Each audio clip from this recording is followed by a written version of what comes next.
मित्रों राधे राधे। मित्रों सन की 7.5 में जो मकर राशि के लोग हैं उनका कहना है कि उनका सब कुछ लुट चुका है, वह सड़क पर आ गए हैं। उनका नौकरी, व्यापार, धन और यहाँ तक कि फैमिली से भी रिश्ते ख़राब हो गए हैं। क्योंकि जब मुसीबत आती है तो चारों तरफ से आती है, वो एक तरफ से नहीं आती है। तो उनका पूछना सबका यही रहता है कि महाराज आगे चलकर अब भविष्य में हमारा क्या होगा?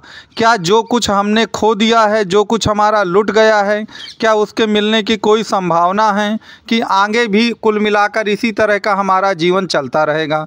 तो आज मैं आपको इन सभी प्रश्नों का बहुत विस्तार पूर्वक जवाब दूंगा और मैं आपको बताऊंगा कि आगे भविष्य में आपके साथ 2024-25 में क्या होगा और किस तरह होगा। आपको जो कुछ भी आपका लुट गया है वो आपको कैसे प्राप्त होगा। तो मित्रों आप वीडियो को पूरा लास्ट तक देखते रहें, कृपया इसको स्किप मत करें, क्योंकि अगर आपने स्किप करके इसको देखा तो आपके समझ में कुछ भी नहीं आएगा। और अगर आपको वीडियो पसंद आए तो आपसे मेरा यही निवेदन है कि आप वीडियो को लाइक, शेयर और सब्सक्राइब ज़रूर करें। आपकी ज्योतिष से संबंधित या कुंडली विश्लेषण से संबंधित किसी भी तरह की कोई भी समस्या हो तो मेरा नंबर दिया गया है, आप इसमें कांटेक्ट भी कर सकते हैं और आप इस पे व्हाट्सअप भी कर सकते हैं। तो मित्रों आप चलिए अब हम अपने मूल प्रश्न पर आते हैं कि क्या जो कुछ हमारा लुट गया है क्या हमको वो मिलेगा कि नहीं मिलेगा। मित्रों आपको मालूम है, जैसा ये चार्ट में आप देख रहे हैं कि इस समय शनि महाराज जो हैं वो आपके कुंभ राशि में पहुंच गए हैं। अगर आप काल पुरुष की कुंडली देखें जो कि मेष लग्न से बनती है तो कुंभ राशि आपके 11वें नंबर की राशि होती है। और 11वां नंबर काहे का होता है? आपके इनकम का भाव होता है और इसके साथ आपकी मनोआकांक्षाओं की पूर्ति का भी भाव होता है। अब यह कुंभ राशि आपके मकर राशि के अनुसार दूसरे भाव पर आ गई है। कहने का तात्पर्य यह है कि 11वां भाव जो इनकम का भाव था वह अब आपका दूसरा भाव बन गया है। तो दूसरा भाव काहे का होता है? दूसरा भाव संचित धन का होता है। संचित धन का तात्पर्य यह है कि आपके धन के कलेक्शन का, या कह सकते हैं कि आपके बैंक बैलेंस का होता है।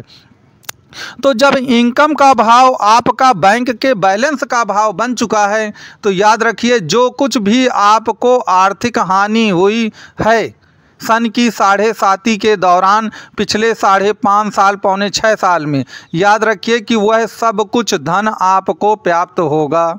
इसमें आपको किसी भी प्रकार का कोई संदेह नहीं होना चाहिए, क्योंकि इनकम का जो भाव होता है 11वां भाव जहाँ पे कुंभ राशि होती है, आपके जो भी काल पुरुष की कुंडली होती है वह अब आपका दूसरा भाव बन गया है। क्योंकि अगर आप मकर राशि के हैं तो कुंभ राशि अब आपका द्वितीय स्थान बन चुका है। तो द्वितीय स्थान तो वैसे भी धन का होता है। तो मनो आकांक्षाएँ अगर आपकी धन से संबंधित हैं, मनो आकांक्षाएँ अगर आपकी इनकम से संबंधित हैं, तो याद रखिए कि उसका प्रतिफल आपको 100% मिलने वाला है। इसमें आपको किसी भी प्रकार का कोई संदेह नहीं करना चाहिए। तो पहला डाउट आप अपना क्लियर कर लीजिए कि अगर धन संबंधित जो भी चीज़ आपकी गई है, लुट गई है, उसकी प्राप्ति आपको हो जाना है। इसमें किसी तरह का कोई भी मतभेद या संदेह नहीं होना चाहिए। अब एक बात यहाँ पर याद रखिएगा कि आप अपनी कुंडली में चंद्रमा की स्थिति देखें। देखिए चंद्रमा की राशि कर्क होती है और काल पुरुष की कुंडली में चतुर्थ भाव होता है चंद्रमा। तो चंद्रमा क्या है? मन के सुख का कारक है। और जो भाव चंद्रमा का है वह मन के सुख के सिवा भूमि, भवन और वाहन का भी है। तो अगर आपकी कुंडली में चंद्रमा पीड़ित नहीं है तो आपको भूमि, भवन, वाहन का सुख जो है वो पूर्व की भांति मिलने वाला है। इसमें आपको किसी भी तरह का कोई भी संदेह नहीं करना चाहिए। अब इसके सिवा एक चीज़ आप और याद रखिए कि जो गुरु महाराज हैं वह कुल मिलाकर के अब बकरी हो चले हैं 4 सितंबर से। तो जब यह बकरी हो गए हैं और आपको मालूम है कि 30 अक्टूबर के बाद जो राहु हैं वह भी उनकी चाल जो है वो तीसरे भाव पर पहुंच जाएंगे। तो तीसरा भाव कहे का होता है? मीन राशि में पहुंच जाएंगे। अगर आप मकर राशि के हैं तो मीन राशि आपका तृतीय भाव पड़ेगा। तो जो तीसरा भाव है वह साहस का, धैर्य का, पराक्रम का, पुरुषार्थ पुरुषार्थ का है। तो सन की साढ़े साती ने जो आपके मन और दिल को तोड़ दिया है, पूरी तरह से आपको दुखी कर दिया है, आपको ये दुनिया पूरी बेरंगीन लगने लगी है और आपको लगता है कि शायद अब इस दुनिया में हमारा रहना भी बेकार है। याद रखिए, मन के अंदर वो साहस, वो उत्साह, वो जुनून आपके पास आएगा, वह पुरुषार्थ आपके पास आएगा कि याद रखिए आप अपने पुरुषार्थ से अपने भाग्य को बदल देंगे। बस आपको 30 अक्टूबर तक का इंतज़ार धैर्यपूर्वक करना है, अपना धैर्य खोना नहीं है। क्योंकि याद रखिए, जब सन की साढ़े साती आती है तो सन किस चीज़ से बदला लेता है? वह चंद्रमा से बदला लेता है। और चंद्रमा आपका क्या है? चंद्रमा आपका मन और दिल है। तो मन और दिल को पूरा तोड़ के रख देता है, जिससे आपका जो साहस है, आपका जो धैर्य है, पराक्रम है, पुरुषार्थ है, वो पूरी तरह से नष्ट हो जाता है। तो जब ये 30 अक्टूबर आएगा और आपका राहु जो है तृतीय स्थान में पहुंच जाएगा, तो आपके साहस, धैर्य, पराक्रम, पुरुषार्थ में वृद्धि होगी। और इसके सिवा चतुर्थ भाव का जो गुरु है वह आपके मानसिक सुख को बहुत तेज़ी से बढ़ाएगा।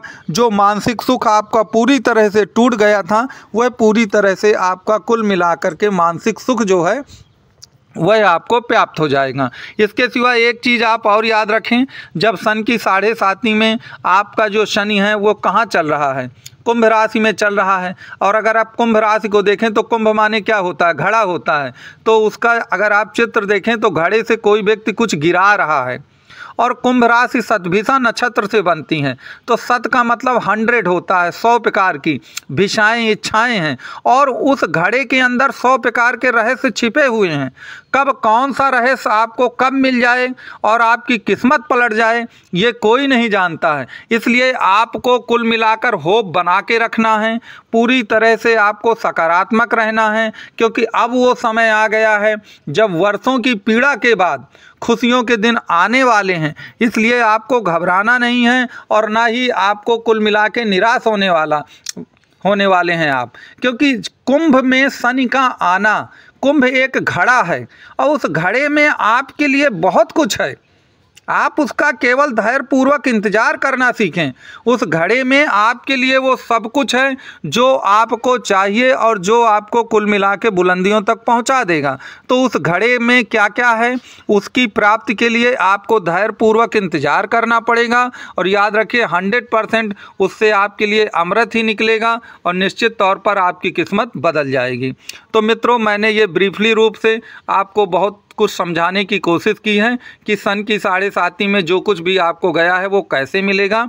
आपको अगर वीडियो पसंद आया हो तो वीडियो को लाइक, शेयर, सब्सक्राइब करें। मेरा ये नंबर दिया गया है। कुंडली विश्लेषण से संबंधित आपका कोई भी प्रश्न हो तो आप निश्चित तौर पर पूछ सकते हैं। मेरा वीडियो देखने के लिए धन्यवाद।